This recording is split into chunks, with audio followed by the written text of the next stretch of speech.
OK, je vais te raconter un peu ma fin de semaine. Samedi, j'ai fait du bicycle avec ma soeur Élisane. Puis après ça, je suis revenue ici chercher. Je suis venue porter voyons, mon bicycle. Puis j'ai pris ma moto. Fait que je me suis promenée. J'étais au camping, bien sûr, avec ma moto. Après ça, j'étais à Tremblant. Là, je ne sais pas combien de kilomètres que je suis rendue là, sur la moto. Mais, tu sais, quand je suis en arrière de la moto, bien, je veux dire, quand je suis sur la moto, je pense à juste... Je me rappelle qu'est-ce que je me disais quand je connaissais pas ça. Puis qu'il y avait une moto qui me suivait en arrière. Tu sais, quand les motos, normalement, tu sais, ils se tiennent toujours. Je trouvais qu'ils se tenaient toujours à gauche, puis que je le voyais dans mon miroir. Moi, ça me gossait. Je me disais, pourquoi qu'il n'est pas juste dans le milieu pour que je le voie, que, tu sais, je vais le voir mieux que quand il se tient à gauche. Mais maintenant que je fais de la moto, je vais te dire pourquoi on se tient à gauche.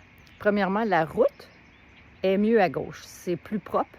Parce que celle du milieu, premièrement, est souvent comme ça à cause des pneus, là. Fait qu'elle est ondulée de même. Fait que sur la moto, on n'est pas solide. C'est comme pas, c'est pas confortable. Puis c'est souvent aussi là à cause voyons, elle est sale. Il y a souvent des trous aussi. Fait que c'est pour ça qu'on se tient à gauche. Puis en plus de ça, à gauche, ben ça nous protège en même temps des voitures qui passent parce qu'ils nous voient. OK? Parce que si on se tiendrait complètement à droite, bien là, les voitures, ils ne nous voient pas. Parce qu'ils penseraient que ça serait libre, puis là, ils pourraient rentrer. C'est pour ça qu'on se tient à gauche. Une autre chose aussi que j'ai appris, puis que j'ai envie de te dire, quand une moto vient proche de toi, puis elle se tient en arrière de toi, là, en réalité, c'est parce que tu es comme un bouclier pour elle. Comme exemple, aujourd'hui, tantôt, je suivais comme une voiture rouge.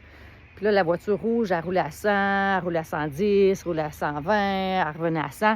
Et je ne sais pas si elle faisait ça pour me dire « dépasse-moi », genre, mais moi, je suis restée en arrière de cette voiture-là parce que sur une moto, les gens ne nous voient pas, mais on est proche de la voiture. Je me suis dit, tu sais, je vais me tenir proche comme ça. Les chars en arrière, ils vont voir au moins la voiture. Puis, ils peuvent, tu sais, je ne laissais pas d'espace pour qu'ils rentrent entre nous deux, là, parce que, fait que je me sers comme de la voiture qui est en face de moi, comme une protection en même temps. Fait que si vous voyez qu'il y a comme une moto qui vous suit proche, bien, dites-vous, vous êtes comme son bouclier. Vous êtes sa protection. C'est ça. Ouais.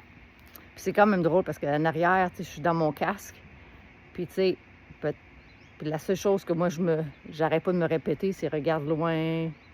Ben, mettons que je fais des courbes.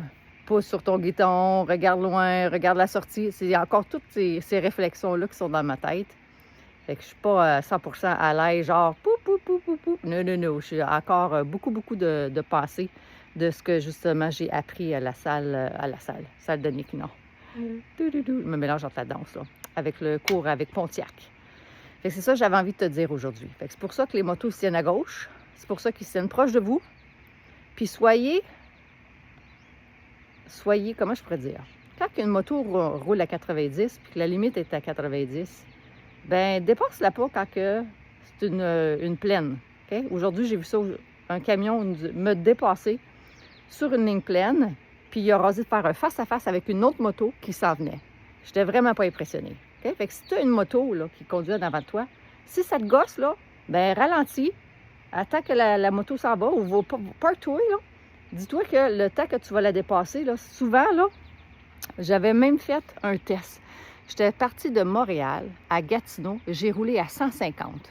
C'était le soir, j'ai pogné d'ailleurs un ticket avec le radar, là, ça m'a coûté 550 $ pour réaliser que ce 15 minutes, j'ai vraiment sauvé seulement que 20 minutes.